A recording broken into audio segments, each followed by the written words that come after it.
Let's do it. All right. Hello, everybody. Welcome back to the Slice of Shonen Podcast. I am your host, On the Boat, Sailor. And as always, I am not by myself. I'm here with the rest of my Ensemble of Excellence. Let me go down the list here. We have the Cookin' Taco. We have the me. Hey, how's it going? We have the Silver, and of course, the Zenith Annie Manga, who has a wonderful Patreon, which you should go check out and support. We'd really appreciate that. Hey. I thought you were gonna do some follow up on it. No, that's no, sorry. No, I'm looking at a whole lot of stuff right now. Oh, okay. I mean, you got a lot going on. Yeah, I wasn't ready. You got a lot going on. In case y'all weren't here on the last podcast, if you hadn't heard, I happen to be working on a little Gojo versus Makima fan animation. If you happen to be a fan of either series involved there, your support would be very appreciated, as you get all kinds of little behind-the-scenes stuff, like storyboards, character sheets, and all that good stuff. So, just promoting right now real quick. If you're still interested, it's there. Check it out. True. Make sure you go support that if you guys can. And we just very much appreciate it. We got a big week for chapters, as always. Only 3 this time around, but still a big week nonetheless, so we can dive into them. I was saying earlier to these guys, it is raining in my area, so that is typical cell weather for my internet. So we're just going to hope we can make it through this podcast in one shot and, it doesn't create any problems for you or us. If you would like to support the podcast, down below, you can donate. Wow, I just blue screened for a second. But yeah, we'd prefer if you just sent that money to Zenith's Patreon. But of course, if you want to donate, you can. And then we'll just send it to Zenith's Patreon that way. I don't fucking know. But anyway, if you don't feel like spending money, that's fine. Make sure to just sit back, relax, and enjoy the show, because time is money. And we appreciate you spending it with us. Fellas, is there anything you'd like to say to the people before we get started? But I don't know. I feel like we do this every week where you ask us, like, do you got anything to say? And I'm just like, fuck. Well, you never know. Yeah, you never know. One day there is going to be that one time. Yeah, one day I might have something interesting to say. That's the fucking once in a blue moon occurrence. No, I don't got anything to say. Okay. Silver, you got any thesis statement you want to present to the audience? I do not have a thesis. Okay. Well, I guess we can just talk about these chapters then. I guess we can do what the podcast was designed to do. Anyway, first chapter of the week is going to be One New Pisua, chapter 1096. Fellas, how are we feeling about this one? This was a fucking dense chapter. Bro. Chapter of the week. Holy shit. I think, some of us... I agree. Chapter of the week. Yeah. This shit had a lot of fucking shit in it. This shit had so many panels. Bro, I opened it up. Yeah, it was the double page spreads, all the info. Jesus Christ. Yeah, this was jam packed. It was very good though. I liked it. I guess the best way to go through it would just to go from start to finish. Yeah, absolutely. We jump around. There's just so much stuff. Yeah. Front to back. Let's just do it. So, one thing I saw, I don't know if anyone else saw this, but there was some theories when the scans came out. So on the very first page, we see the celestial dragons, and we see Garling, and he says watch this, children. And it's hard to say if he's talking to the other celestial dragons, or I've seen some people here that he's talking to his actual children. Shanks, yeah. Yeah, if he has Shanks and maybe other kids that we don't know about, if Shanks has siblings. Then we see the other celestial dragons. We see the one girl that says that trophy will belong to the Manmeyer family. So we have another celestial dragon family name, and then the other two, the guy with the gas mask, and then the prince-looking guy.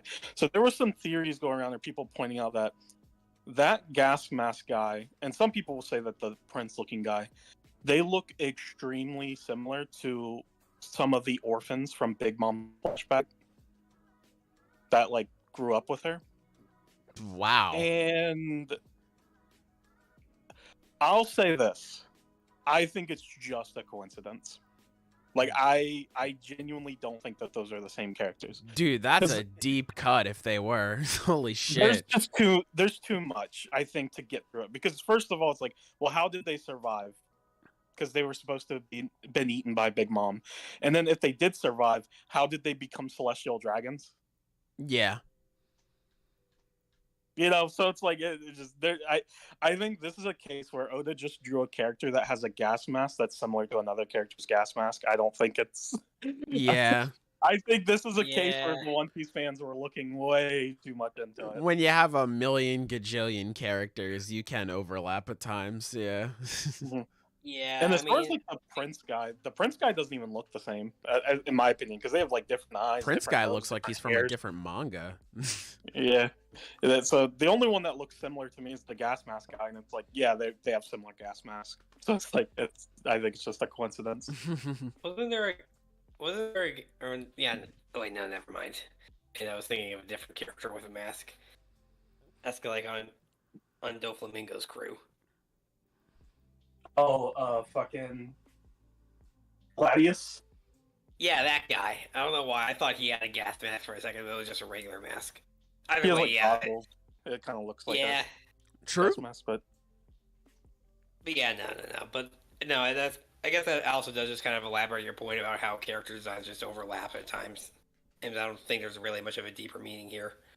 Mhm. Here, I think in Big Mom's siblings are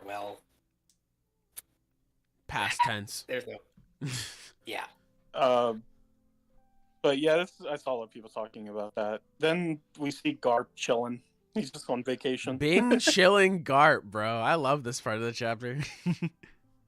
But then, yeah, get involved. Luffy and Ace in danger, I sleep. Roger is somewhere, I awake. Yeah. Yeah, dude, it's really interesting too because they were saying like, oh, you shouldn't have stole from Full of Lead or Beehive Island, Pirate Island, whatever. I'm more so just shocked that they were able to take anything off of that island. Like the fact that you had Roxas' crew there, which we saw later in the chapter. Good Lord, what a roster. And like they were able to sneak in, grab something and dip. That's kind of crazy. I can only really assume that the Rocks pirates weren't on the island at the time. Like maybe they are off pillaging somewhere else. Oh, but yeah, no. Back on that roster lineup, like when I saw this lineup, it really did just hit me like, holy fuck! That's why they are called the strongest pirates of the era. Oh, like yeah, because like it really does. When you look at this lineup, it really does make you wonder just how in the hell these guys got taken down. Oh, like it's insane. Miwa. I got a very hot take for y'all. What's that? Regarding the Rocks Pirates. What's that? The Straw Hats right now are better. Go ahead, spit something, bro. Why is that? And not because they're stronger, but because they can actually function as a crew. Yeah, I was about to say because they're like an actual yeah, family. Yeah. Here's the thing. No, of course. The Rocks Pirates, extremely impressive lineup. You know, Whitebeard, Big Mom, Cheeky, Kaido, Captain John, Rocks, etc. We could go down the list. All massively powerful, insanely cool pirates. You know what's crazy about the God Valley incident? They fucking lost. Yep. Like, they lost. Like, they fucking... And it's because they couldn't work together. Because they had no fucking cooperation between them. So they couldn't actually achieve anything that great in the end. Like, they caused the God Valley incident. And even then, they're not the single... Like, a lot of other pirates showed up. Other famous pirates that aren't just the Rocks Pirates, and besides Roger. And... in the end of the day, they lost. And I feel like the Straw Hats, because their greatest strength is how well they work together and how well they cooperate, like, they can consistently pull off incidents of, like, similar scale, and they win every time. Yep. Because they can work together. Because they're an actual family, yeah. They're not actually just at each other's throats constantly. Well, yeah, Zoro and Sanji, that's more of a playful It thing. just goes to show that in the One Piece world, strength isn't everything. Yeah. I mean, just a few chapters ago, you had Saint Garcia being like, oh, pirates who actually like worked together when Frankie saved Luffy. Like that's a big deal. Yeah. I like it is kind of like it's kind of forgotten, at least for me, just because I'm so used to being with the Straw Hats and like betrayal. Like I don't really think about it unless I'm thinking of, well, the Scabbards are their own separate entity. But I don't really think about it within the crew. Like it's just normal. Like of course Luffy wouldn't leave like Sanji behind, for example. They're a family. But like other pirate crews would be like, yeah, all right, little nigga, I'll see you later. And like that's just the end of it. So it's really, I don't know, like putting it into that perspective, it makes me just appreciate the crew that much more. I mean, the Rock Pirates are so fucking cool, but yeah, they're not a crew. They have no sense of teamwork whatsoever. Yeah, they're a bunch of individuals. They are not a team. Bro, Kaido and Roger got beef already. I'm surprised by that. Yeah. I mean, I feel like even if they hadn't met before today, it kind of would have heard about just how strong this Roger guy was, and just immediately would have just tried to go and square up with him. You know, kind of pretty much like what happened with Odin, but you know, obviously more bloodthirsty. So. Yeah, I could definitely see that. I was very surprised with him just being like, yeah, he's the last guy I'll ever let ... So, hey, I don't know what happened between them, but they got some beef. He wants that clout. Yeah, they got some beef, and hey, maybe they settled it there, maybe they didn't. I don't know. But yeah, that roster is insane. Just God, that's a powerful spread. Shiki's there too. Shouts out. Did we know Shiki was on the crew? Or did we did? Yeah, his name was mentioned the first time we learned about them. Okay. Yeah. I totally forgot about that then. Never mind. But yeah, Kuma. I love Kuma so much. Just these chapters, we've only got like what, 2 of them. I really like this fucker, man. He's so adorable. God, the Hands of Liberation was a really great touch. I thought that was really good. Oh yeah. Yeah, I've always really liked Kuma, but it's really I love this flashback so far. Yeah. Same. And I saw some people kind of disappointed that we cut away from the God Valley incident, and I can understand why. I mean, it's, you know, makes sense. It's like but one of the most important events in One Piece history. I wasn't expecting, like I've been saying on the podcast for weeks now, I did not think we would get all that stuff, because really it doesn't matter to Kuma's story. Like it does, but not really. So I think we saw as much as we needed to see, and I think we'll come back to it later. And I've seen some people say like, oh, we're probably just not going to get any more. We're going to get more, because there's still so many questions. Like, okay, we learn the reason why all the pirates showed up. It is because Jenny used the transponder snails to just send out random, messages telling people what's happening. And they heard that and they decided to come check it out because the Celestial Dragons stole something from Full of Lead Island. Some treasure. We don't know what it is, but it was something. Island. Yeah. We don't know what it is. No, I thought it was the devil fruit. So here's the thing. Could be, but we don't know. Be, but I don't think that's what it is. Because this is why I don't think that's what it is. Okay, it could be a part of it, because when we see the Rock's pirates, they all show up. Whitebeard says like, I just know that full Rocks will lose sight of the goal. We have to be certain first. So whatever it is they're looking for, they're not even absolutely sure that it's there. And the reason why I think it could be the devil fruits is because Big Mom says they'll be mine. And then Kaido says, but you can't do anything with them, Linlin, because Big Mom already has a devil fruit. So she can't even eat them. The reason why I don't think it's the devil fruits is because if it's the devil fruits, why would Roger show up? And specifically, when Roger shows up, he says, it's been a whole year. Do you have any idea how I felt all this time? Now, what he's referencing is what we learned during, I think it was Odin's flashback. The God Valley incident happened 38 years ago. A year before that, 39 years ago, is when Roger got to the final island of the New World, which is Lodestar. And that's the island where you're supposed to learn about the road poneglyphs, and then you're supposed to kind of restart your journey. So Roger, whatever brought Roger to the island has to be something connected to the poneglyphs, or else why the fuck would he even say that? Bro, what if he just wants his lick back? I find it really hard to believe that Rox cares about devil fruits.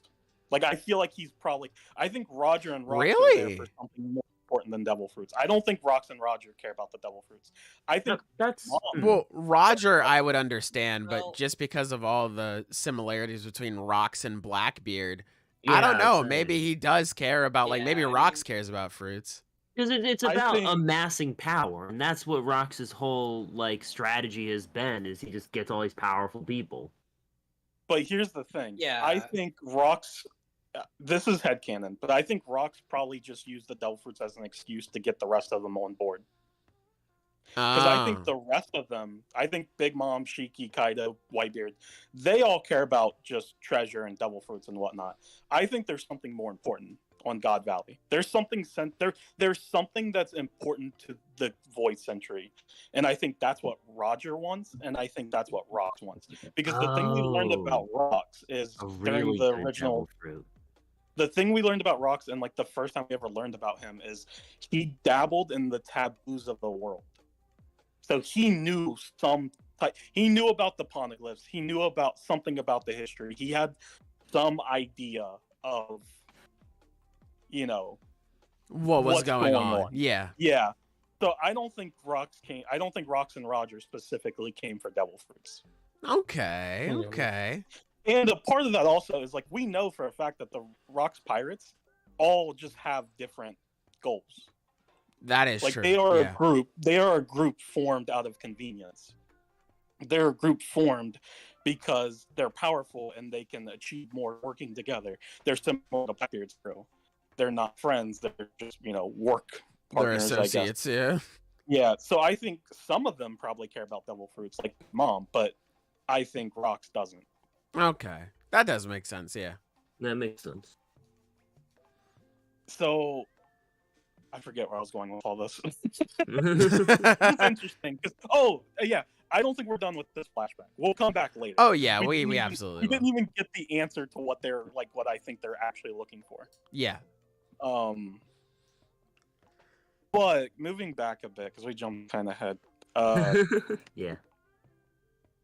One thing I wanted to point out because I didn't notice this the first time on page 5. In the top left panel, you just see a decapitated body. Yeah. Page 5. And I did not see that the first Oh time. my god. I pointed out on Twitter. I was like, holy shit. I thought that was Homeboy's hair. Yeah, but that's a yeah. It's page 5, top left corner, Silver. I thought that was his hair when I was just going past it. I was like, oh, okay, whatever. I just kept reading, but no, yeah, that is just a stump. Yeah, his head got sliced off and everything. Yeah, that's a little rough. that's just a wee bit rough. Yeah, I don't know what else to say about that. Boy's dead. Also, we kind of learned the true purpose of the survival games is just to wipe out populations so they can. It's just to commit genocide. Yeah. Yeah, the celestial dragons are scum. We could have seen that coming. Yeah, dude, what they were doing. Oh god, I'm sorry. Oh no, you go first. I was just gonna say the whole aspect of the game and Ivankov breaking it down to that one dude who was but they told me I could live. I felt so sad. Just for this no-name character, I felt so bad. I was like, oh buddy, buddy. Yeah. The one cool detail, and Zenith was making fun of me for this. For One Piece fans in general. It must have been really funny then. What's up? It wasn't. I'll be the judge of that. Okay, so on the spread of the Rox Pirates, just that entire page. Yeah. We now have it's not confirmation, but we have pretty good bet that multiple members of the Rox Pirates are Moria's general zombies. Yeah. I mean, So yeah. there's a couple members. One is just straight up confirmed, which is Captain John. We've always known that. True. Is that the guy with the helmet? No, Uh, Captain John is the guy that's drinking, and he says, "That's my That's the- treasure." He's He's kind of in the left. He's next to Shiki and Gloriosa. Yeah, He's like yeah. below Kaido. So Yep. Captain John's kind of an interesting character, but I'm not going to go into his whole history because it's a lot. But besides Captain John, that one's always been confirmed. There's a guy that's next to Kaido's leg, and he has like 4 arms. It's really hard to see because he's kind of in the background. But there's a general zombie who looks identical to that, and he uses like 4 pistols. So that guy's most likely a general zombie. Oh. This one's a bit Huh. more of a stretch, but there's a guy next to Whitebeard's hat in the top corner. That guy with like the claw weapons. There's a general zombie that has the exact same weapon. It's kind of hard to see though. So that guy might not be confirmed, but it could be. And then another one that's just straight up confirmed is in the bottom left of the page, underneath Gloriosa's panel where she says we'll settle it once and for all. You see a guy with a helmet smiling. That guy's one of the general zombies. Yeah, that was the one that I Okay, so knew. yeah, I didn't yeah, I know was about the asking other about. ones. Yeah. Yeah. Like, yeah, now I thought that guy with the helmet looked familiar, or I just wasn't sure where I saw him before. But So no, I Moria had no had a idea these lot guys of would be. It was powerful- Moria. Yeah, Moria had quite a few powerful zombies. Damn, bro, you walk away from your mic? I set my fucking phone down. Oh. This guy still fucking lost. God, Moria was a loser. Well, that's the thing with the general zombies is the Straw Hats never beat them. The way they were defeated is Oars just fucking destroyed them. Oars like Gomu Gomu Gatling them into the fucking dirt, and they never got back up. But like That'll do when- that to when most Luffy- people. when Luffy, Zoro, and Frankie and Robin, when they tried to fight the general zombies, they couldn't beat them. They just had to run away because they're too strong, and they just wouldn't go down because they're zombies. They feel pain. True. Damn. So Moria has some pretty powerful zombies. But moving forward, so this is cool. We see 2 members of the Holy Knights on Yeah. page I was 10. about to say, yeah. It's kind. We don't get like a super good look at them, but one of them looks really fucking sick because he has like an ox skull on his head. Yeah, I'm trying to get a good look at him. He's almost cut off by like the spread. But Mm-hmm. yeah, no. And then there's a girl. She looks cool. But I think the Holy Knights are gonna be cool. I think this is like a good indication that they're gonna be really cool when we actually do see them. Yeah, I imagine they have to be because they were just like, God, man, these niggas are so incompetent. All right, fine. We'll just like clean it up. And fucking Garland set himself back like a million gajillion points and got him right back. So yeah, no, I feel like they'll definitely be effective. It was because they were talking about like, damn, this may be a little bit much for us, but that was only after like a bunch of crews just showed up. 2 of them being Rox and Roger's crew.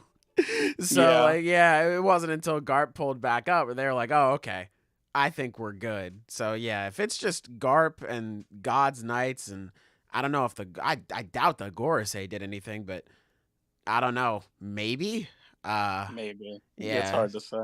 Yeah, no, it's crazy.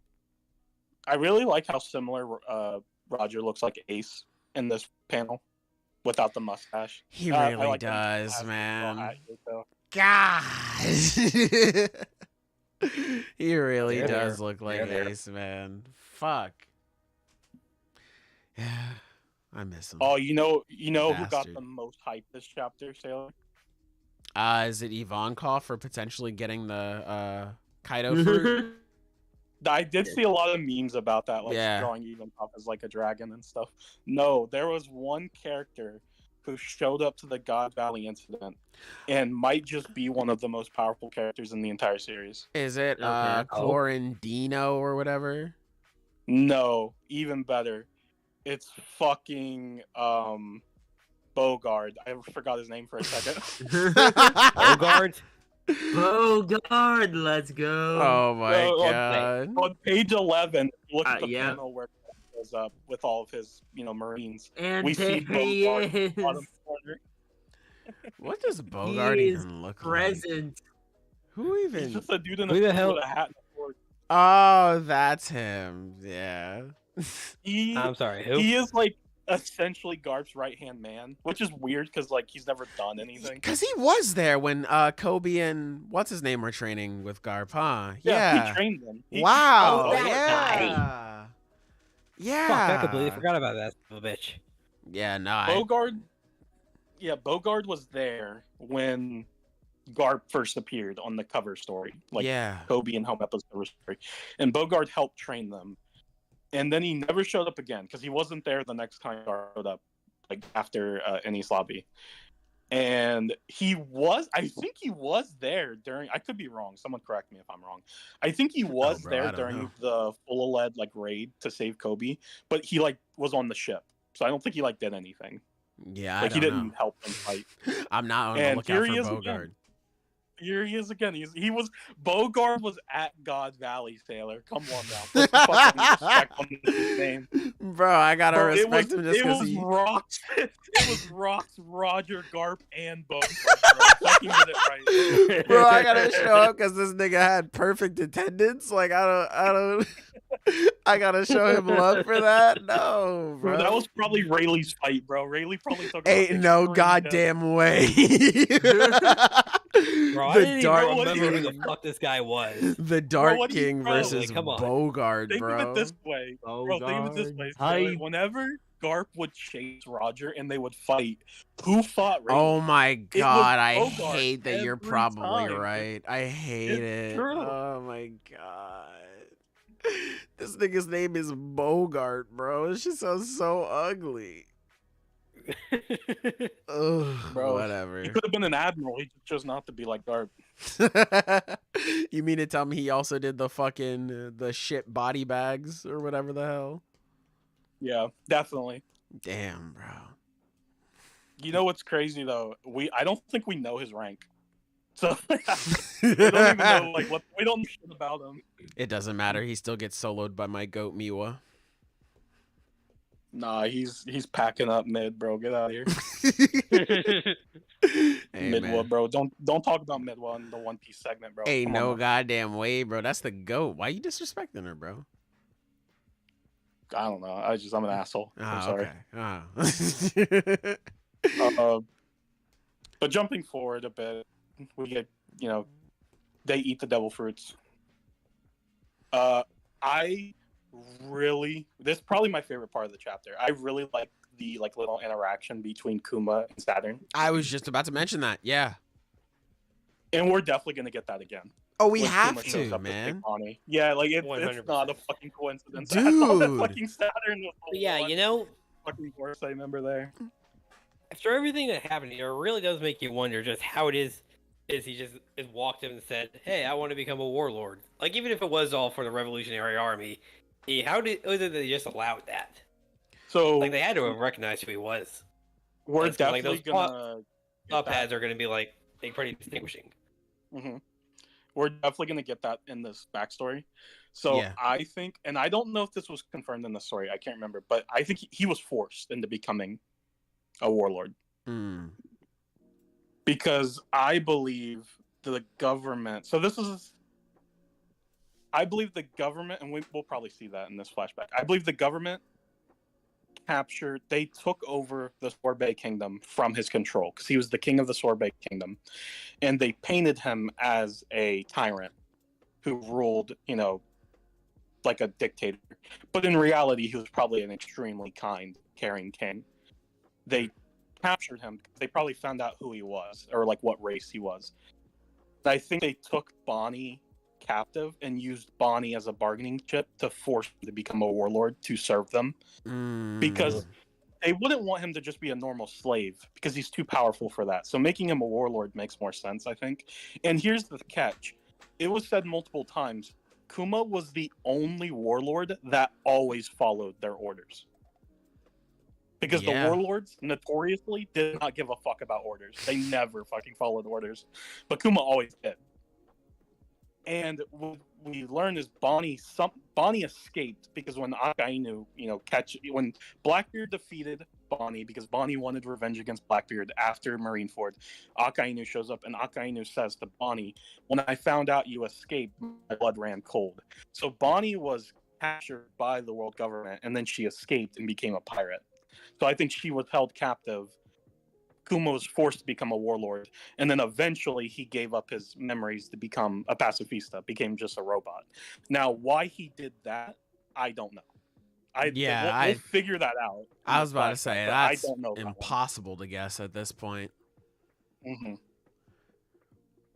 But yeah, they gotta have an interaction. I like that one part. Like it was so simple, but like. I was like, this is one of the most menacing niggas I've ever seen, where he was like, Kuma was just like, listen, bro, I don't understand. Like, we were all born the same, man. Like, how am I born as a slave and you're born as more important? Like, bro, that doesn't make any sense to me. I want to help these people and make sure they're okay. And Garcia's just like, yeah, that's why you gotta die, little nigga. I was like, oh my God. It wasn't even just him. He was like, that's why your people deserve death. I said, oh my God, you people. Like, holy shit. I gotta say, this Saturn guy gives me bad vibes. I don't know what it is. Yeah, man. I don't get it. He might be a bad guy. He may be a bad guy. Who's always accompanied by black fire and lightning whenever he shows up. Whoa, what's wrong with that? Whoa. You have a problem with black fire, Air Taco? Wait a minute. And Luffy is all white. Do you think that's better? His name is Nika. Coincidence? My favorite character. Oh man, yeah. You know what? That's based as hell. I respect it. I saw some people kind of nitpicking, saying like, "Well, how the fuck did Kuma escape?" Bro, Saturn's what? right there. Yeah, I was questioning that myself, to be honest. Okay, I guess that does make sense. Big Mom was right there. Yeah. Like other pirates probably showed up. Saturn probably got distracted, True. and Kuma just escaped. I like to think he just sort of tapped himself away. Yeah. Well, yeah, no. I mean, believe me, that was probably the first thing I would do if it were me facing Holy this guy. But like, no, he's a that's clearly Kuma's not a what way nicer happened, person yeah. than me, so he probably would have stuck around at least a little bit longer to try to get everyone else out first, because he's not a complete bastard like I would be. Well, we know that he did because he got out I 500 people. Yeah, that exactly. is crazy. Yeah, man, like that's fucking wild. Like just got the power and said, right, Captain Save-A-Ho is on the job and saved 500 people. That's fucking impressive, actually. That's really cool. Yeah, I really. Yeah, like I mean, Kuma, I man. would have noped the fuck out as soon as Saturn rolled up. Like, I ain't dealing with that guy. Bro, Mm-hmm. just want to immediately, doo-doom, just immediately left. Just like, oh shit. Bro, what's even worse is that you have to see the like paw bubble just float up and zip away. So if I'm on that island, I'm like, what the fuck? What's that fucking one old ass vine with the black dude where he just does a peace sign and just fucking like fades Oh away? my God. Yeah, no. It's exactly like that. That's dead ass just Kuma, bro. Yeah, no. But hey, shouts out the Hands of Liberation going crazy. I'm really looking forward to when Kuma gets there, especially, obviously for the character interactions and things like that. But it'll be really nice to see Luffy or see Kuma take all of Luffy's pain, and that's how he's going to activate Sun God Nika form or whatever the fuck. I think that'll be really cannot cool. wait for Kuma and Luffy to meet up again. It's going to be great. I'm so excited for that. Yeah, man. I'm really excited. Now that I'm so invested in Kuma as a character, like when I first read the chapter, I was like, oh, that ending was kind of abrupt. But when I was rereading it, I was like, this is the cutest shit I've seen in my life. Like, I'm so invested in this guy now. I wish nothing but the best for him. And I know shit's about to go south real quick. I just want to learn more about him and see, like, what the deal is with him, man. He's quickly becoming one of my favorites. I'm not gonna lie. Oh, honestly, yeah. I think by the end of this whole thing, he'll like straight up be in my top 10 for One Piece character. He's great. Oh, He's yeah. so great, man. Now, I am glad we got this backstory for him. Yeah, I don't want to be man. I don't want to be the Doom poster, but Yeah, he you're is gonna fucking do currently- it. No, no. He is currently missing half his head. Okay, all right, but here's the thing. Yes. Whitebeard kind of did that, and he was like all right for a couple minutes. Yeah, that is true. He died. Like he was chilling Hey, for a bit there. Hey, man, hold on. My goat is still okay. Uh, He survived longer than Whitebeard did without a head or without half. Have you guys a head. seen the theories that Whitebeard might be a Buccaneer, like a part of the Buccaneer race? I have, and I No. think that's really cool. Damn. I really like And that he- idea. Considering how big the guy was, it would make sense. Well, That it's would more make their sense. their heads. Their heads Yeah. look similar. The shape of Whitebeard's head and the shape of Kuma's head is really similar, especially their chin. It's And even when they were practically kids, identical. if you look at a picture, because Oda drew a picture of Whitebeard as a kid, and if you compare him to what Kuma looked like as a kid, they have the same body shape and everything. Like it's very, and it would make sense. Whitebeard was so big and massive, and that's why he was so powerful. Just, inherently. Yeah.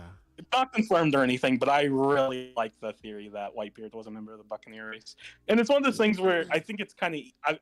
I've seen a lot of people say, oh, this character could be a Buccaneer, or this character, because they're just big. And it's like, I think characters in One Piece are just big sometimes. Like, Doflamingo is a celestial dragon. He's, by all standards, like a quote-unquote normal person. He's like 10 feet tall. So, you Like know, you do. Veggies. I Yeah. think a lot of characters aren't Drank really his milk as a Buccaneers kid. or anything. But Whitebeard's one character in particular where I'm like, I don't know, it makes a lot of sense to me. It And It a lot of does. places, Yeah. It like really fits. I never thought about it, but it does. Yeah. I And can didn't see so it. another thing, he grew up on an island that wasn't like covered by the world's government, if I remember that right. So it makes sense Yeah. that he would slip through the cracks in Yeah, terms of exactly. their purview. Yeah.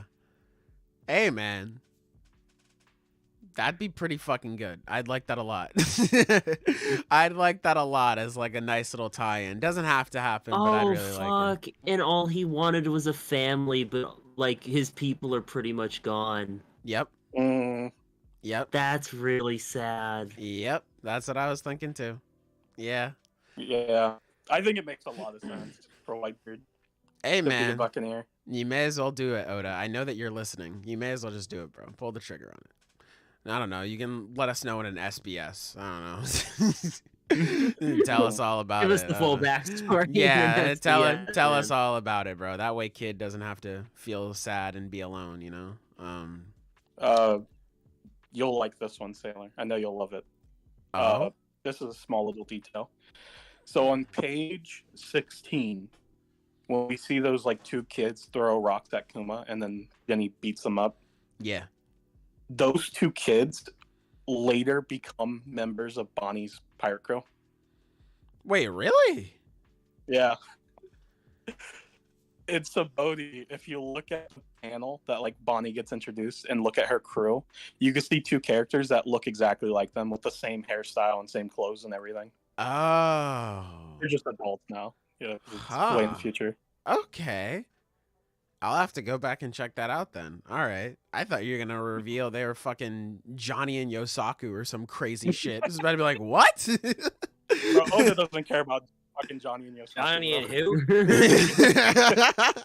Bro, those are the two kings. But I right liked there. them. They were funny. Yeah, bro, those are the two Kinda. kings right there. Yeah, no, that is really crazy though. I will have to check that one out. But yeah, man, overall, good chapter. I really like this one. It was very wholesome. In some parts, the beginning not so much, but the ending very wholesome. I really liked it, and yeah, Yeah, I Can't wait for the love next one. that final page. it's so Also, good. if there was any doubt before, because some people were saying like, "Oh, like who's Jenny? Who could she be? She's Bonnie's mom." has like to if, be, yeah, if she was absolutely. guaranteed- like I feel like it was pretty obvious from the start, but the end of the chapter, it's even more obvious in Japanese, I guess, because when they're eating and she's still hungry and he gives her like his half of the food. He says in the official, he says you eat so much, Jenny, but in the unofficial, in the TCB, he says like you're such He's a such glutton. a big eater. Oh yeah. And I guess in Japanese, the exact phrasing he uses is the exact phrase that is Bonnie's epithet, like big eater or like glutton, jewelry Bonnie. yeah. Yeah. So it's It's pretty That's much her- confirmed. that's her mom. Yeah. Yeah, that's got 100% is her mom. Like I think we're all in agreement on that. Like it just seems kind of obvious. True. Mhm. And yeah, But really good chapter. I God really looked damn, at a lot. what a fucking chapter, dude! There's so It was much shit in huge. this chapter. It was a fucking lot. dense. It was a Holy dense fuck. one, but we got through it. Now let's move on to our next chapter, My Hero Academia, chapter. Let me check my notes. 405. Fellas, let the people know how you feel about it. I gotta go to the potty. All So, for one, like, stay losing. you know, I like things about it. I dislike things about it. I'm a complicated guy with complicated thoughts. You know. Just I don't know. Oh, you're so Weird chapter. mysterious. Yeah, Just not tell really. me how you really feel. It's solid. It's a solid chapter.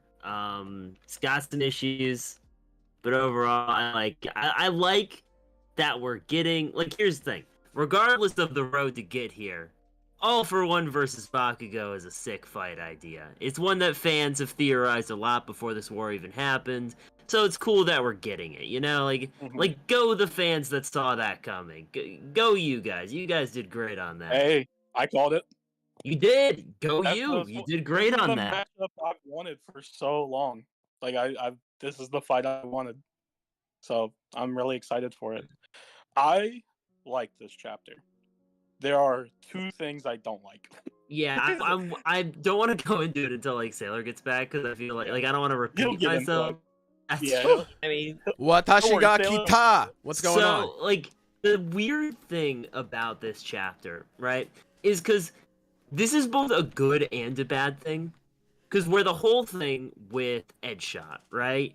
Where Oh, it's like, we're all starting he here. really did. Hold on. All he really did is use parts of his own body to sew everything back up and repair everything, and basically just remove that part and keep it as the threading. Which, like, as far as a way to revive a character, that's a lot better than how it was initially presented. Absolutely. Like, it makes a lot more sense. The problem is, he survived that, it seems, after it being, like, a big deal that he'll give his own life and all that. It's like, even then, though, that was weird, because I don't give a fuck about shots. So it's like, just the whole thing is so weird, because I don't care about Edgeshot, but then you make a big deal about him dying, so that chapter was, like, weird for that reason. Clickbait And then he chapter. survives, so, like, I just don't care double. Like, what the fuck was the point? Bro, what was even worse about it for me is because Edgeshot was like, I'm gonna give my life. I'm gonna save Right. Bakugo. And then in this chapter, he was just like, damn, I was thinking about my life compared to Bakugo's, and I was having to make a choice. And it's like, I thought you were just gonna sacrifice yourself, bro. I thought it was a no-brainer. But hey, good thing that you sat on your ass for a little bit, because turns out you don't gotta make a choice. Because for some reason, an explosion going off in a boy's heart can revive him. What are we cooking, Horikoshi? I have made my peace with Bakugo coming back. I've accepted it. I don't like it, obviously, but hey, sometimes it is what it is. You gotta accept things for what they are. Sometimes shit is ass, and you just gotta move on. And I moved on. I made peace with it. I was like, you know what? I'm really excited for Bakugo to come back in. Jumping ahead a little bit. God, that final page with him saying, I'm your final boss, motherfucker. Because for months, years even, people were saying, damn, Bakugo ain't got no villain. Bakugo came in and said, nah, fuck that. I'm this nigga's final boss, not the other way around. I thought that was great. I love Bakugo's smile. What a wholesome boy. I love it. Great. All this came from a lot of weird stuff, but we're here now. Cool. Yeah. And then Horikoshi spins the block and makes shit even more complicated. What are you doing? It's like, so I feel like what it is every chapter involving this, he tried to make it as dramatic as possible. Oh, absolutely. Regardless of if it actually, like, fit together in the end. Which, it's weird because I would not say that overall Horikoshi is a bad writer, but that is fucking amateur right there. An experienced writer just knows that the overall narrative is gonna be more important than a bunch of good pieces. And it's like, he should know better, so what the hell? It's weird. It's so strange, man. Like, I feel like at this point in the game, like, obviously, like I said, people would be like, oh, Bakugo coming back is wonky. And I agree. But I feel like people just accepted, okay, he's back. Why the fuck did you feel the need to, like, okay, Edgeshot surviving is weird as shit. But then it's just like, it's such, like, here's the thing. I don't even hate the overall message of what Horikoshi was trying to convey about Bakugo getting to this point because of his hard work and his determination and the fact that he powered up his own quirk. I think that's great. I mean, granted, Bakugo has already had a pretty crazy good quirk, but you know, he's been falling behind Izuku and he's felt a little self-conscious about it here and there. So Bakugo being able to get to this point to essentially sort of like what he said in the TCB, like step up and be there when Izuku like can't handle everything on his own. I think that's dope. This is the worst way to convey that. This is just the worst way to convey that.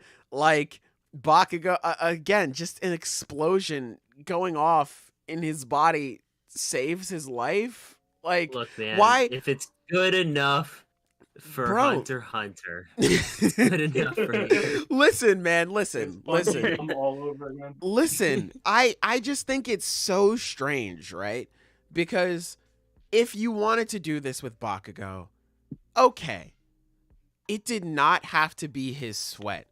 When you have a nigga named Kaminari, who you've already established is good friends with Bakugo, they care for for each other, they're boys, they're cool.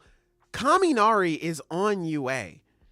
Why not? I mean, like, it's, hey, Gentle is holding it up right now. Why not have Kaminari come out and do something, bro? He's right there.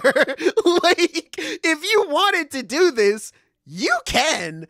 Why did you do it like this?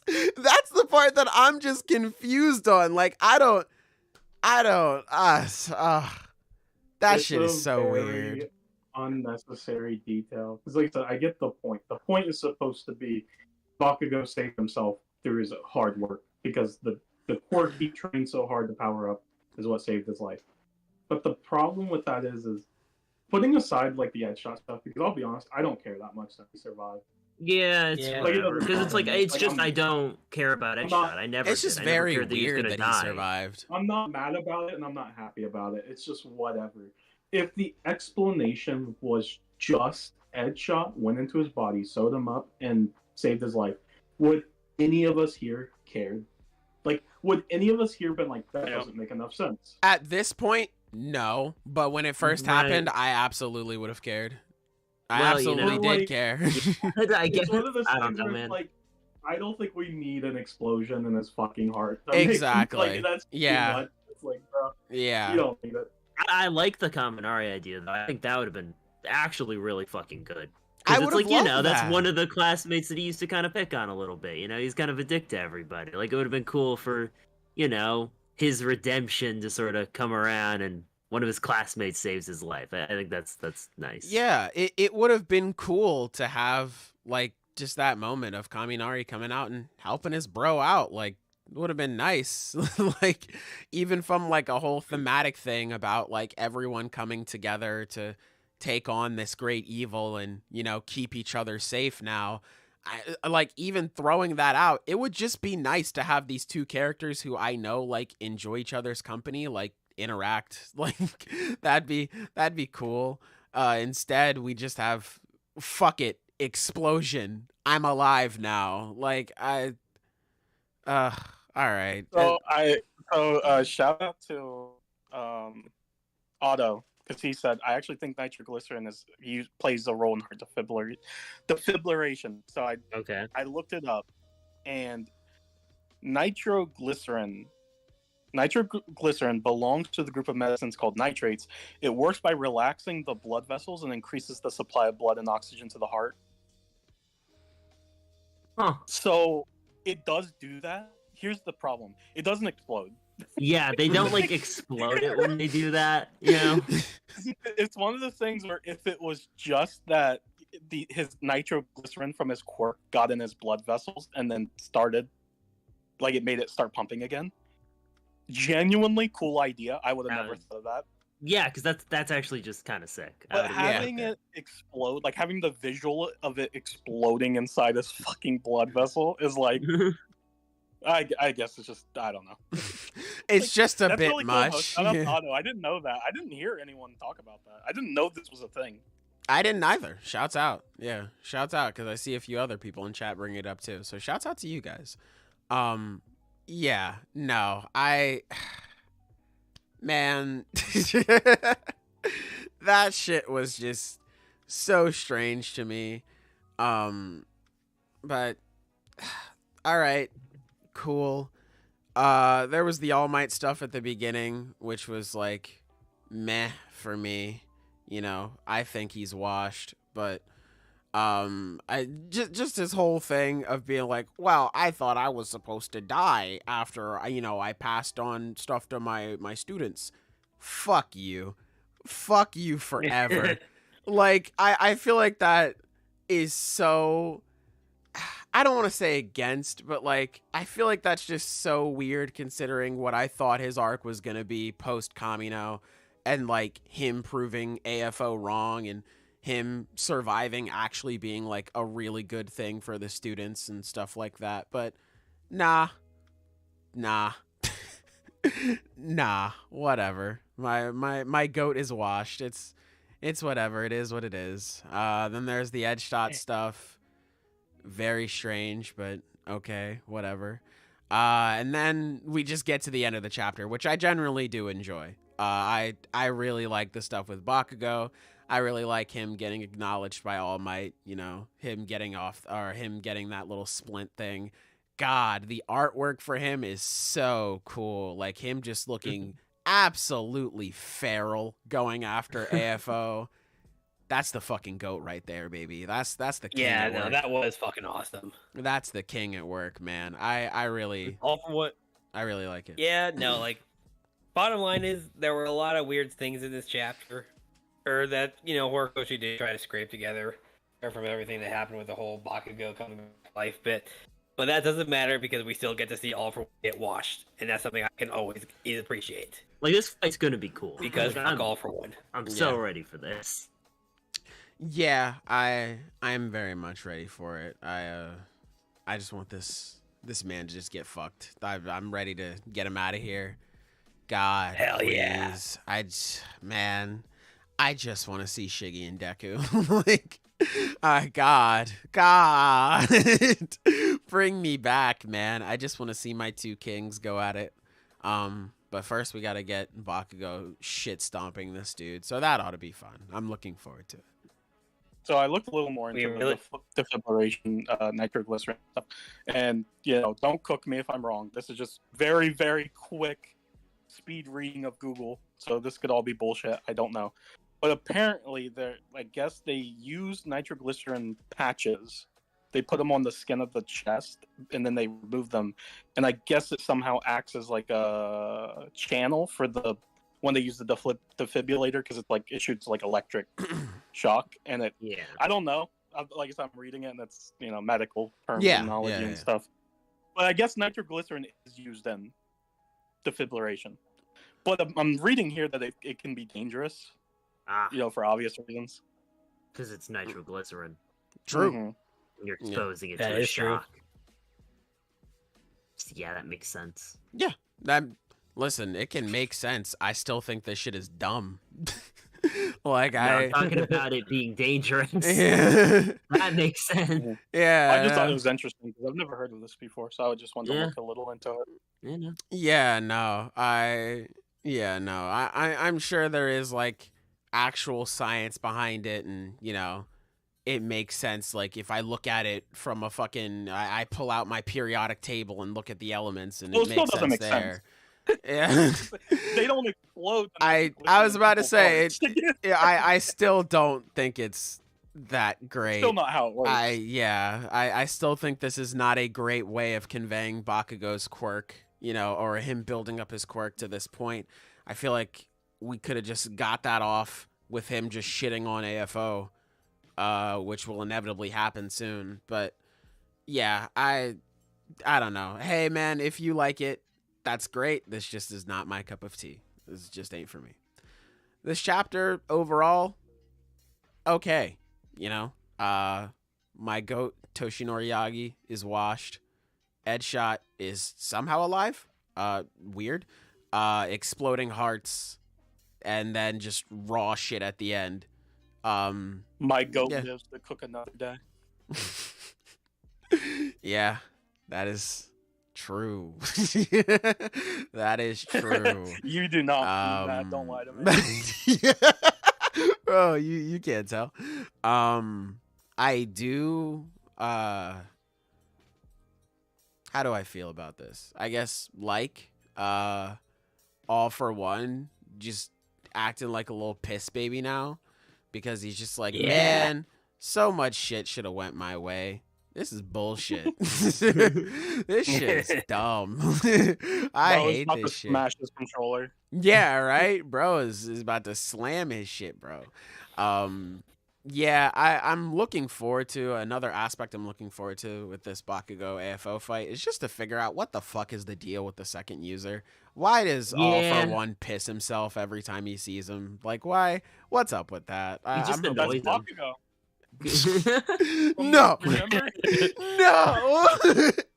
Back at that theory, huh? You can't take me back. You can't take me back, man. No, I don't want it. Oh, we can. I don't want it. Yes, we can. I do not bloody want it. Oh, that's cute. You would think you have a choice. What all do we know about the second user? We know what his quirk is. We know that he led some kind of revolution. This is a leader of like some revolutionary group against All For One.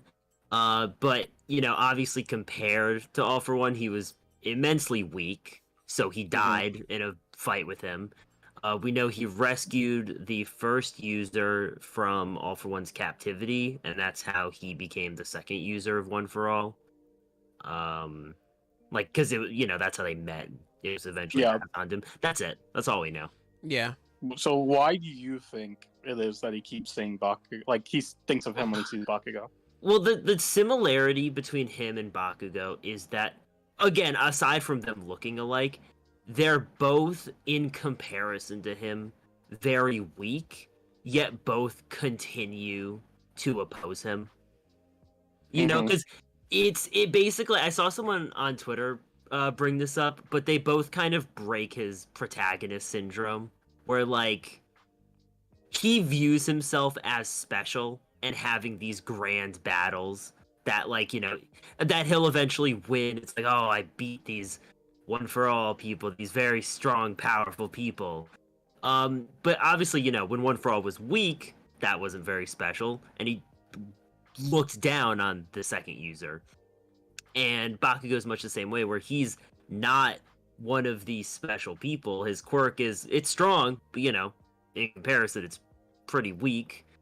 And he just keeps trying to fight him, and it pisses him off. Like, that's the whole point of, like, this chapter, like, for All For One, is it's not that he's getting held up at every turn, it's that he's getting held up at every turn by a bunch of people he looks down on. And that's what's pissing him off, because it breaks his illusion that he sees himself as special and destined for these great battles and great victories. So yeah, he's a bum. What a loser. Is. I mean, he thinks he's special when he's not. Which I that's another aspect I really like about this as his final fight, because it's the reverse for Bakugo, where it's like he always thought he was special, but he's gotten more humble throughout this. And, it's the reverse here, where now he's humbling All For One, who always thought he was special. That's a Hell really cool yeah. aspect to it. Damn, bro, you're cooking, bro. That's sick. I like that. This is the best fight in shonen. All right. All Ah. right, yeah, I feel like you just turned the burner off on me. Like you just fucking reached underneath my arms, like, Oh, bro, damn. Bro, I just pull up the microwave, bro. We're in this. Had to pull out the microwave. Damn. Bro, I bro. threw the fucking forks in the microwave, bro. This We're shit Oh is shit, bro. Oh shit, the fork in the microwave tech. I That's mean, I do horrible. genuinely really like that. I think that's a really cool idea. So it's like, this is just a cool idea for a final fight. I really like it. So, yeah. Hey man, I'm biased because I've always wanted Bakugo to fight All for One. That's always been my wish for his final opponent. So Yeah. works for me. Yeah. Sounds good. Let me look through some of these comments and then we will move on to our final chapter of the week. Let me first reach for my little notepad here. Okay. Let me look. I'm gonna speed read through some of the One Piece comments because I didn't read those because, wow, I had to go to the bathroom. Let me see. Hello, everybody. Hello. Kenjaku dropped out like Bandit Keith. It's 2016 in JJK. So he's watching Arc V like, damn, that's crazy. Wouldn't let my ass get beat by Leo Akaba. Mastermind of the series. That is true, bro. Yeah, you're damn right. Kenjaku's now my third favorite character behind Yuji and Sukuna. Hey, man. Glad Kenny is getting some love. Hello. I have this theory with One Piece that the more people call an arc filler, Oda will make that arc super important later on, and I feel like they're doing it here. Yeah, man. Thriller bark. We cooking, baby. It's funny to see that Shiki is now canon, but I didn't see Douglas Bullet anywhere. He's a bum. After my goat Luffy packed him up, we never heard of him again. Let me see more of them.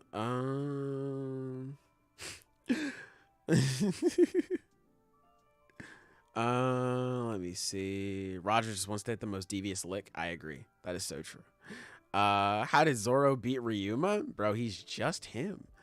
Sailor not mentioned in Bogart. I'm sick. Oh my god. Bro, where is this Bogart agenda coming from, man? This is crazy. Bro. It was always there. You just had your eyes Yeah, and your eyes were just closed. Oh shit. I opened them for you. Oh shit. Yours were covered in the same way that Bogart's eyes are sometimes shielded by his hat, except he can see properly because he is him. But you were blind to the truth. This is insane. Bro, I'm gonna be honest. Bogart might just be Zoro's final opponent. Oh my god. He might, dude. I think Bogart might just come in and kill Mihawk. This is insane. Because here's the thing. He is a swordsman. Oh my So- god, bro. He was Rayleigh's rival. Rayleigh's These agendas rival. are crazy. Holy shit. Holy shit. I'm used to agendas with characters I know, not fucking E-list niggas. Oh my god. Let me see. Let me go through. He was there at S. You just couldn't see it. I just couldn't see it, bro. Sailor would be like, Do square we know up. Bogart's last name? Fuck no. Yes, I I don't know do. anything about him. We've been saying it. His first name is Bo and his last name is Guard. Not Bogard D something.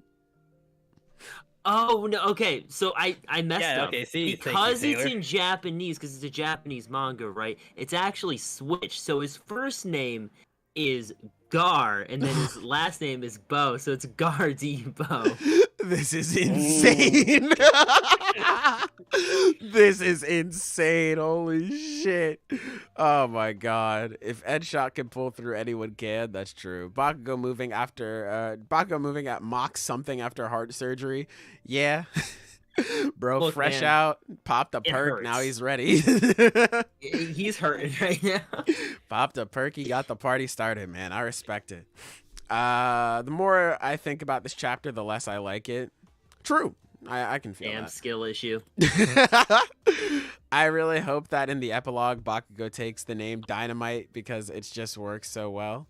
Bro, yeah, he's gonna be. I I forget his name, but the guy who made the song Dynamite. Shouts out. BTS too. Shouts out to them.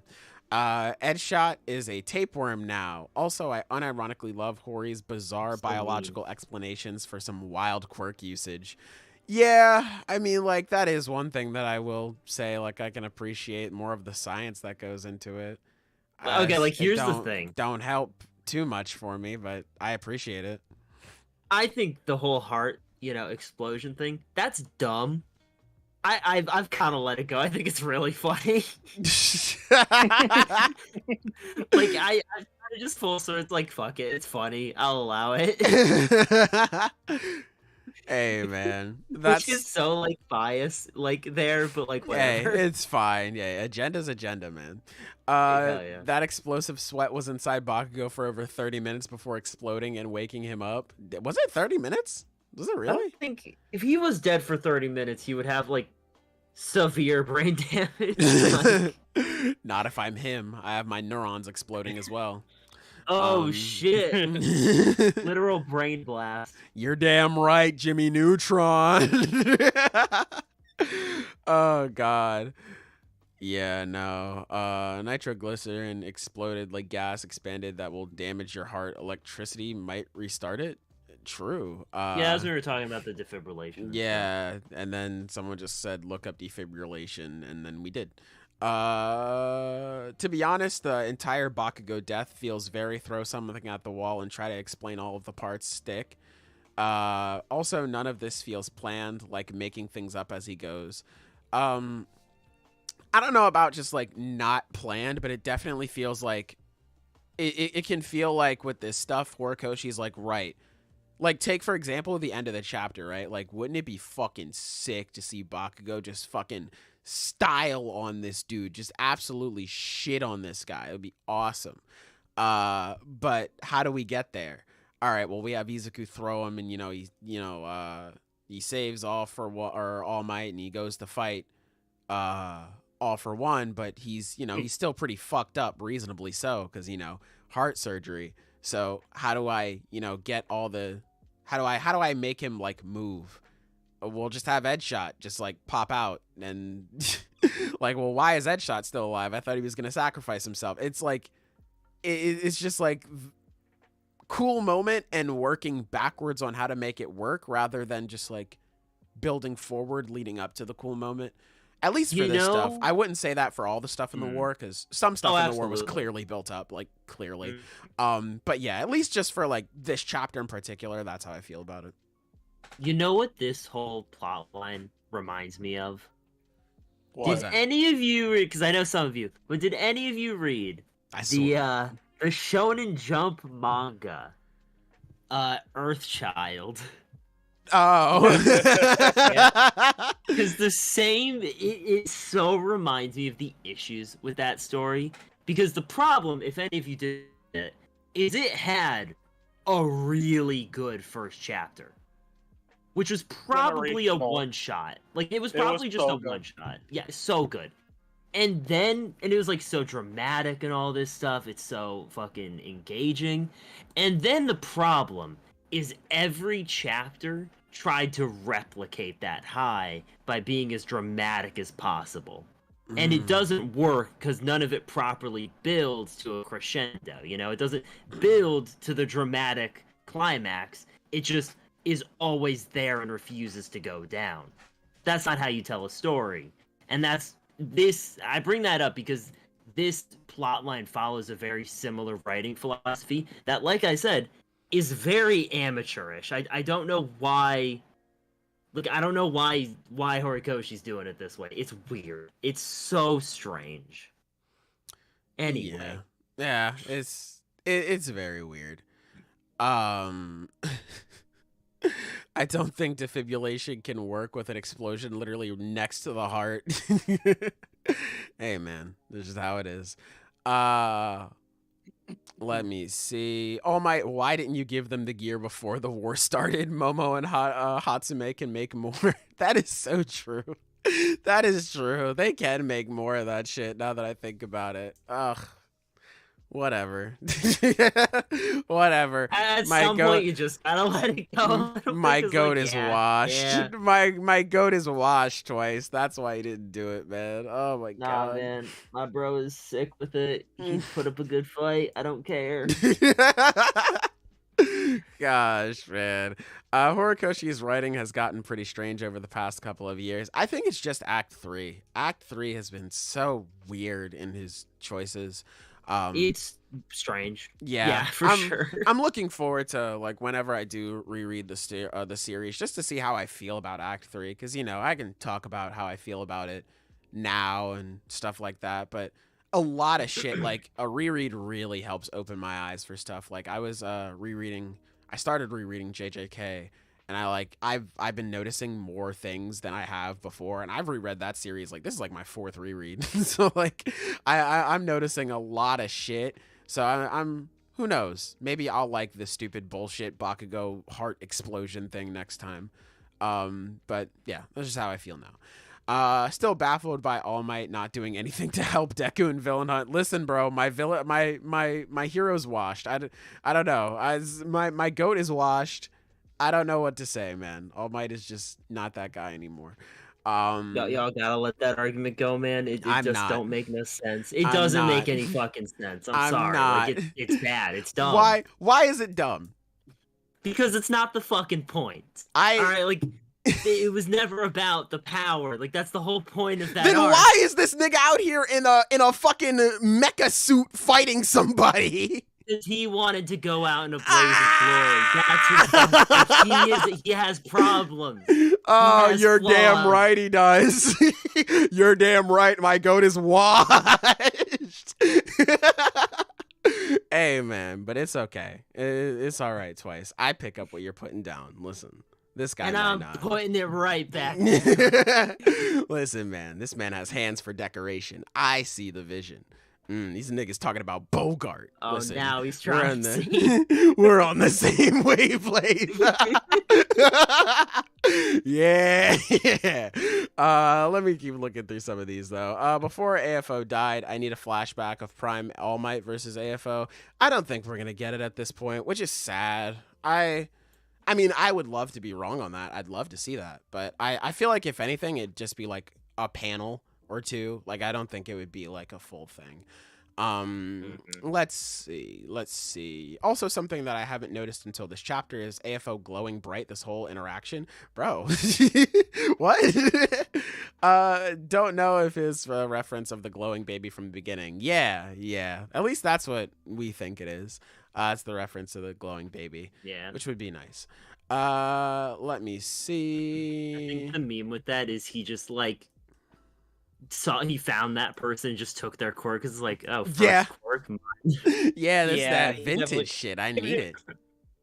Yeah, no, it has no. Limited Even edition. he knows he has literally no battle use at all, but he's just that kind of bitch, so he definitely won't petty. do it. Bro, what if he's a Dragon Ball Well, fan? Solar Flare. Oh shit, true. What if that's how he, stops Bakugo temporarily?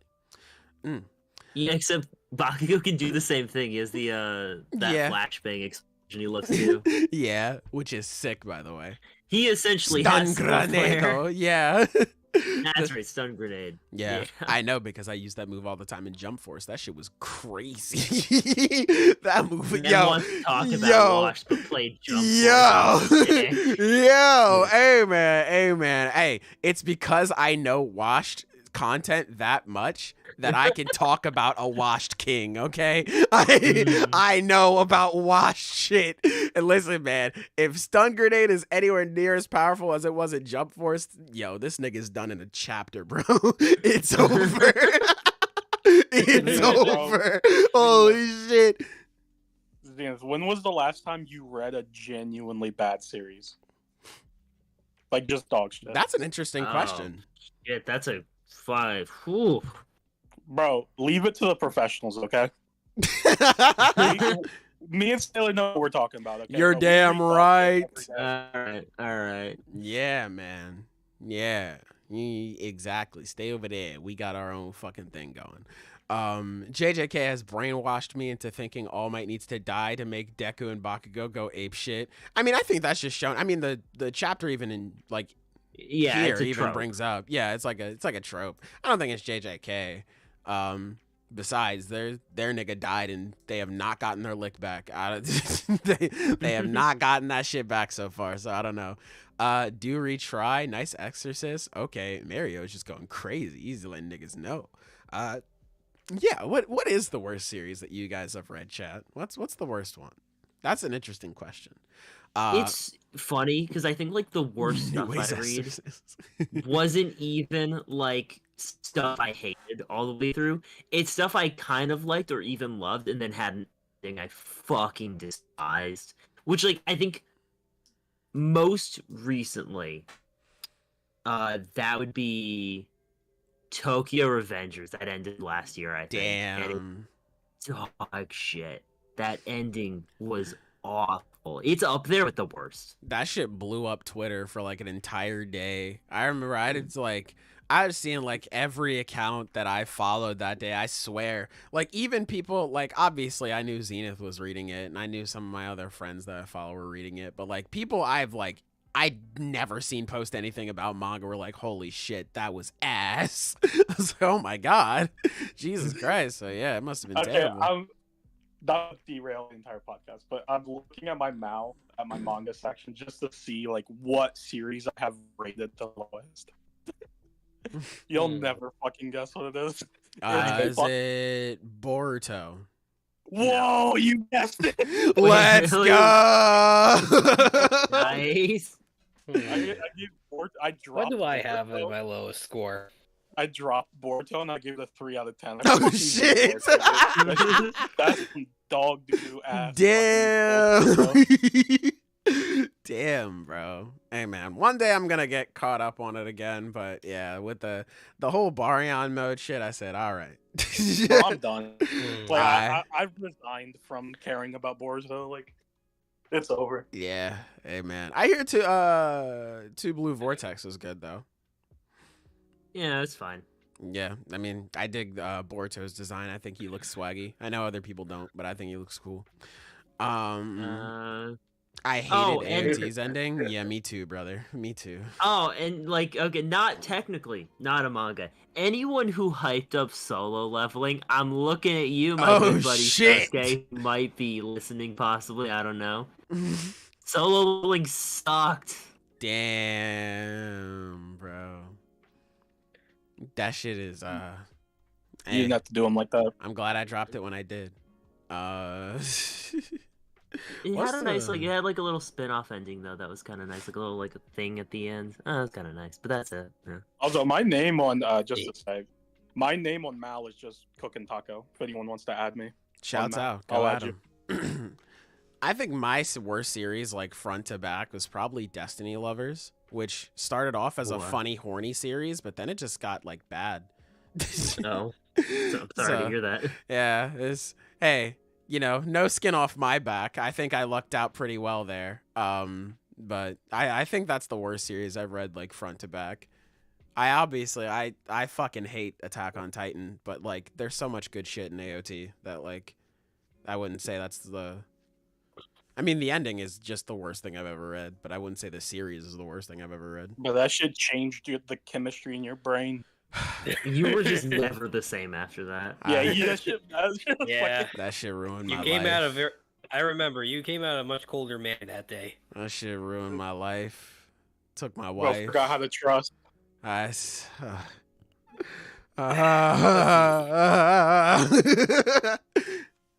First series I went through, I think I'd have to go with Triage X.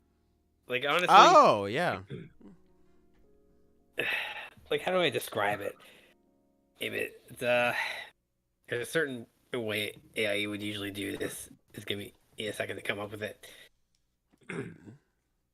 Oh my god, hold on. While you're thinking about it, Wet Napkin, Record of Ragnarok. So true. It sucks right now. Oh my god.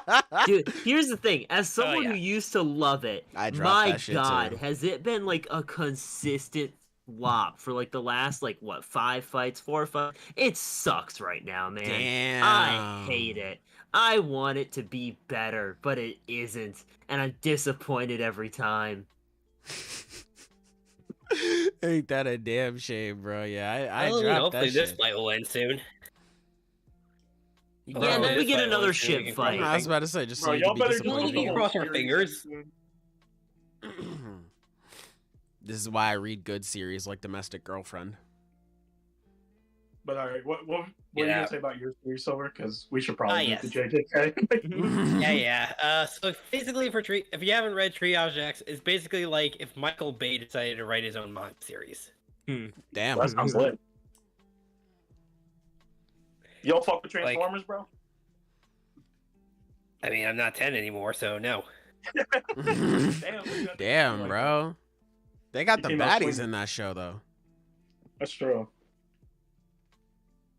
I only saw like the first 5 minutes of it, but they got the baddies Yeah, in that show. I've never heard of that show, so I don't know anything about it. Yeah. Dragon Ball Super manga is terrible. Damn.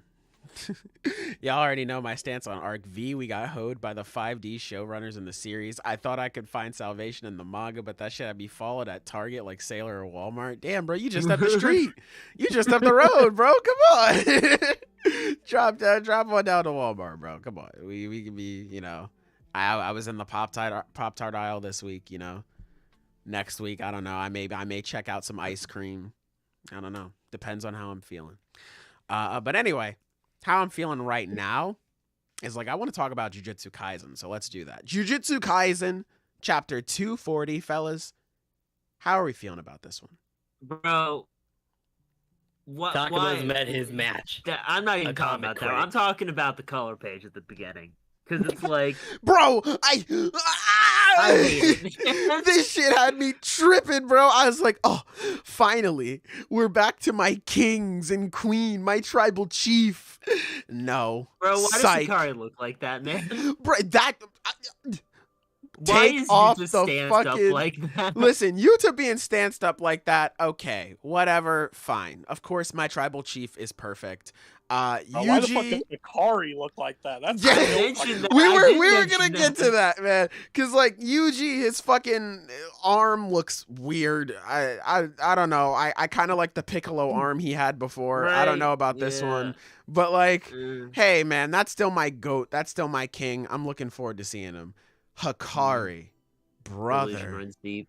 Holy shit. That's how I stay positive. Like, bro. Hikari, what did they do to you, my king? He just looks like a fat, big black nigga. Like, that's just Hikari, bro. I can't believe this shit. Why did they Bro. take him out of the fur coat, man? Give my man his Right? swag back. Dude, I know Hikari is sweating his fucking ass off wearing that big ass, that fucking trash bag. that God, he's wearing. man. Oh, man, it's Carhartt Halloween. It's fucking cold as shit right overalls on, now. Bro, that's that dude. His pants are the shit you shovel snow in, bro. Like, what the fuck is he wearing? He's got the Bro.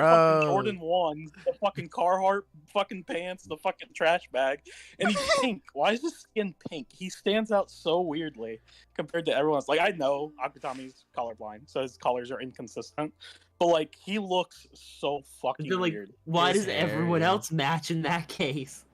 Like, here's the thing, right? I think, and this is my opinion, I think Yuta looks cool. when he Yuta looks stands up great. like that. Yeah, I Bro, think he looks like great. he's waiting in line. Like he's he's waiting in line next to his mom at the grocery store. Mom said it's Bro, my if you turn on tried the to Xbox. cut him in line, bro. If you tried to cut him in line, he would cut you in half in like 0.2 milliseconds. Bro. He's stanced up. Look at him. Bro was guarding the fucking shopping cart with his life. Maki looks the coolest. I think. Yeah, by far. That's my Just tribal looks the best. He does chief. deserve it, you know. Yeah, well, hold on now. Wait a minute. Yuji looks cool, but I don't like. I've never liked Yuji's pants. I like That's him. just Yeah. my personal thing. I I don't dig the think they drip. look awful. I just don't. They're Yeah. not for me. Hikari looks fucking awful, dude. Oh my god. God. Bro, he looks like midway in like one of those Animorph books turning into a Care Bear. Oh shit. Oh shit. Damn, bro. Yeah. Yeah. That's insane, bro. Yeah. Hikari is looking. He's looking a little rough, to say the least. I don't. I don't know why. Because, man, he looks so cool. Like, when he was coming down to fight Uraume. Like, that shit was so swaggy. He's got the Jordans on. Akutami, I don't know. It's your... With Hikari specifically. The rest of the color page, I think you cooked. But Hikari, yeah, I don't know. But anyway, we can get into the chapter. How are we feeling about the rest of this? I liked it. So, when I heard about the chapter, like what happens in it, I was kind of disappointed. Because it's like, I get the point, and the point is that Takaba isn't funny. But also, God, would I love to see his power in the hands of someone who's actually funny. Like, I want to see him do some Looney Tune shit, you know? Like some just crazy stuff. And, he peaks at Bandit Keith. Which, like, that's funny, but, But, with context, I do like it more. Like, once I saw all this stuff, like, actually in context. Because it's like, yeah, I like Kenjaku. He kind of makes it work. And I like how demented Kenjaku is. That he is funny, but in a very twisted way. So it's like, it's not actually funny in real life. Yeah, no, he's all about that dark humor. Zenith, I want to say, though. Like, dark humor. You called it, like, a while ago. Because I remember specifically, you were just like, man, I would love to see a moment where, like, like something crazy happens with Takaba, and he's just like, man, this shit ain't funny. This is just this chapter. Like, I remember I read that. I was like, oh my God, he called it. Like, I don't even remember saying that, but I'll take the credit. You said that like a while ago, but I just remember because I like the last panel of him being like, this ain't funny. This ain't funny. I was like, oh my God, Zenith said the same shit. Yeah, no. So hey, you called it. Shouts out to you. Hell yeah. So here's the question then. Do you guys think Takaba is completely washed? Like, is he just straight up about to die next chapter? Here's the thing. I don't know. I would say no. But also, this is JJK. That is so true. Yeah. Yeah. Bro, all right. I'm gonna say it then. I'm gonna put my dick on the table. Look Go at ahead. it. Bro, put it away. Zip it up, man. Nah, bro, it's there. We are about to witness a generational comeback. Oh shit! This Okay. Shit legends fucking told, bro. Like, hold on. What? Go on. He is about to tell the funniest joke anyone's ever heard in their entire lives. Just wait. The problem is Akutami has to write a funny joke for that. And I'm gonna be honest, this man has never made me laugh. Oh shit! Damn! Oh, you we gotta were go after talking about Hikari. What are you talking about? I was dying. Bro. Fucking flashback. Yeah. Okay, he's never done it intentionally. Yeah, I don't know. It's very strange. I do low key feel like Takaba could just like it's just Joey Duh at this point. Dead? Yeah, you think he's just cooked? I think he's cooked. I think it is because like, what is he like? What's the point? It would just be so crazy.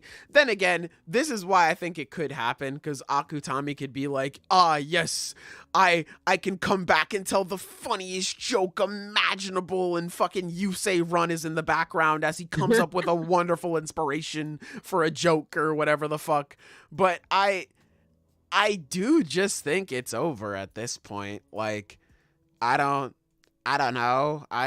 I do just kind of think it's over. Yeah. Man, but I like Takaba. But I don't want to see him die. Yeah, I don't remember.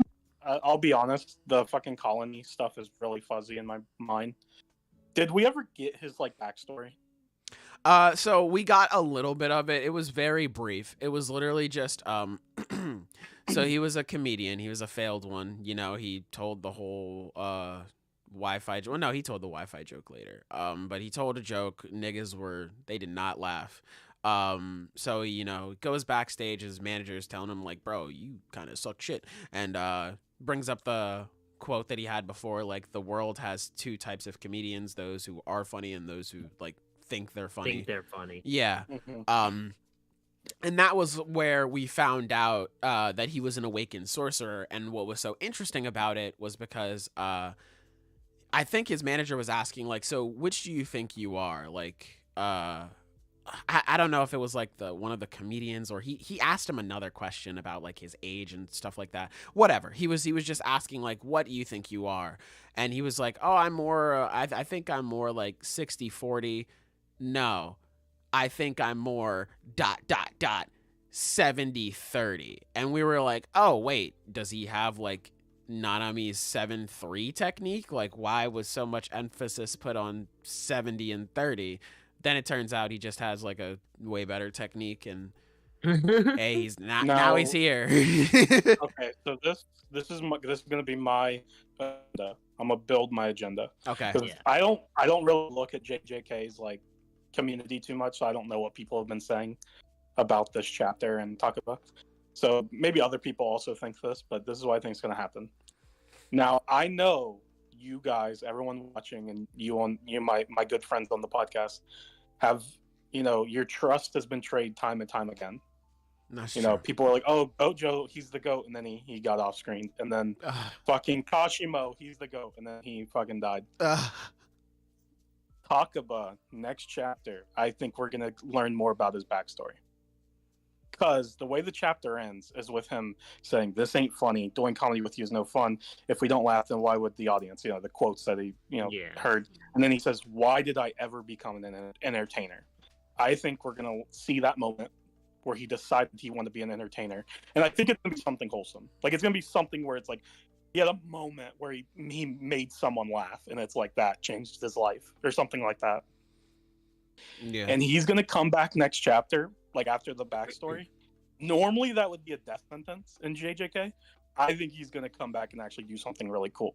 And because of that, here's the thing, and maybe I don't know how other people feel about this.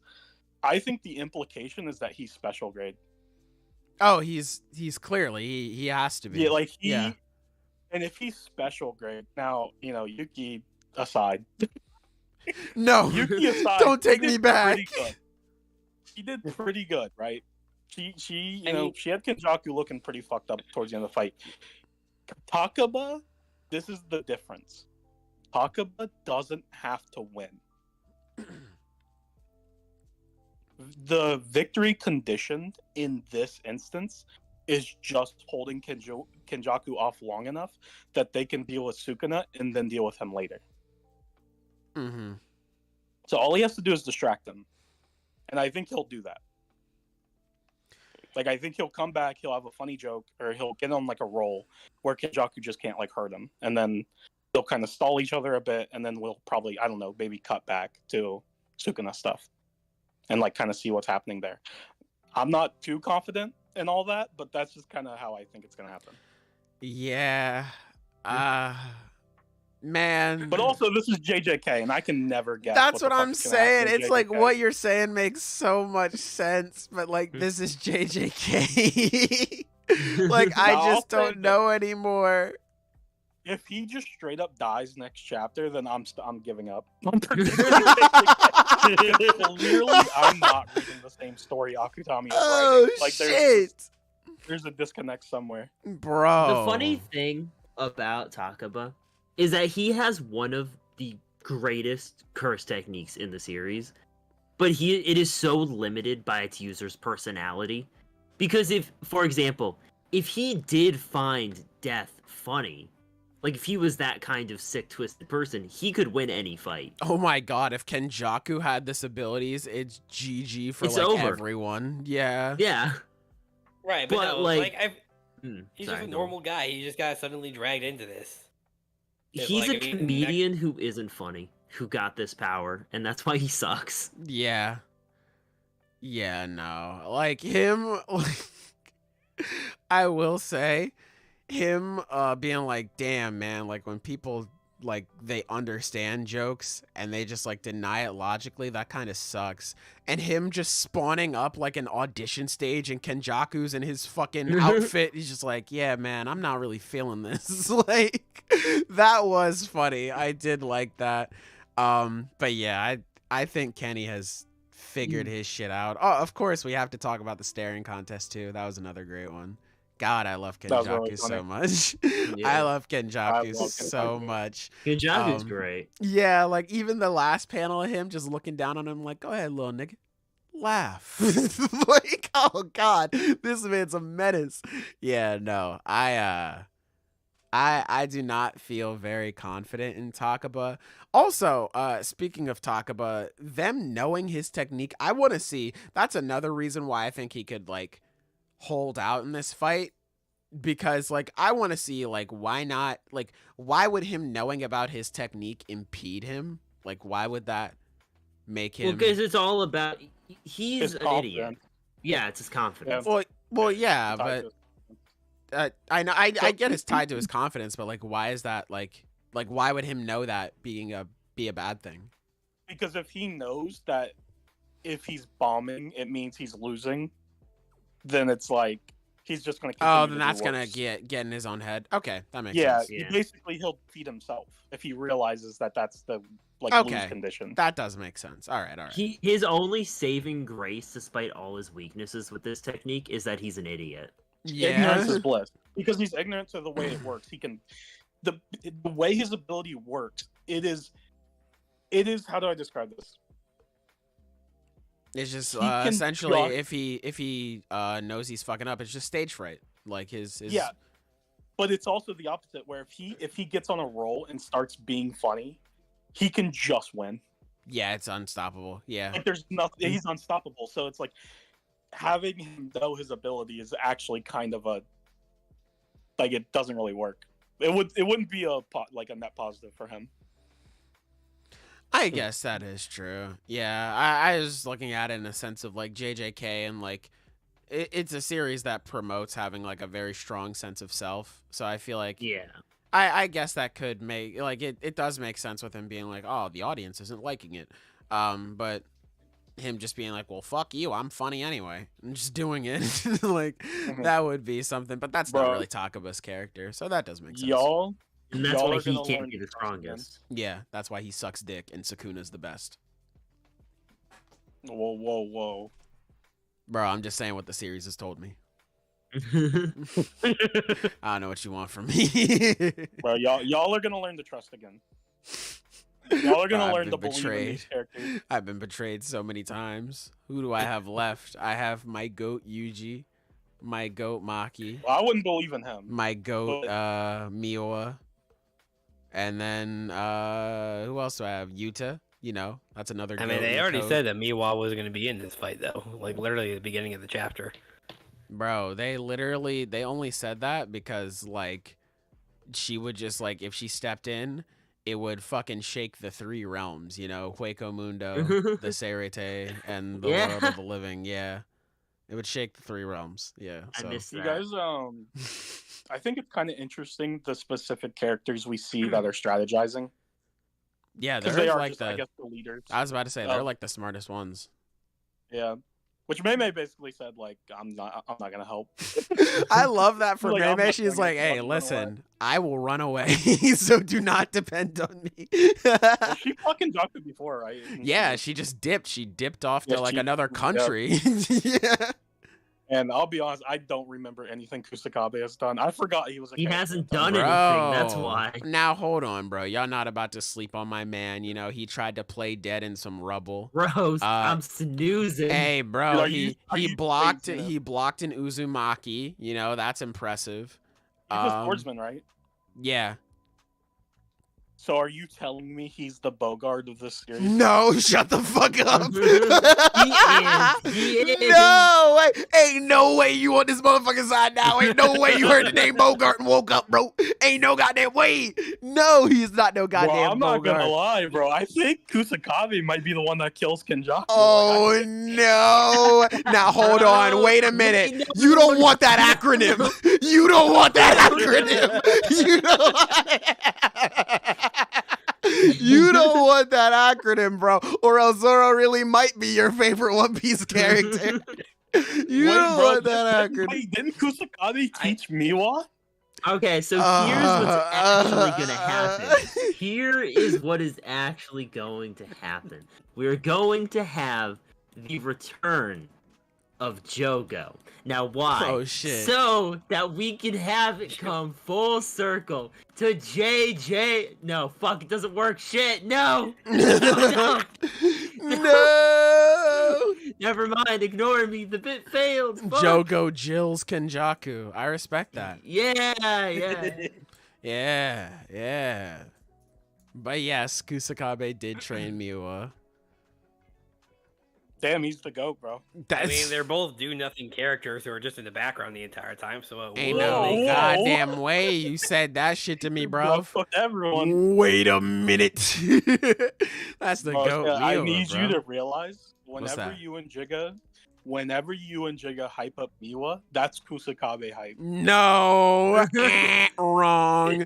The students surpassed the master. Wrong. Extremely loud, correct buzzer. Wrong. I hate to say it, but that's just how it is, man. Miwa the GOAT. She's We supporting need her the family. fucking, we need that for the soundboard. The fucking just You know, man, Miwa stocks, they're gonna pay off big time. We're gonna be rich, and they're trying to drag onto the coattails, man. They don't wanna. Bro, we're on the come up. They ain't no goddamn way you are. No way. We, fuck you mean we, me and Jigga are, not y'all. We on the Me and come. Xena. Ain't no way. These motherfuckers heard Bogart and woke up immediately. I'm sick. I can't believe this shit. Yeah, man. The Bogart Good chapter. stocks I like are this crazy. chapter.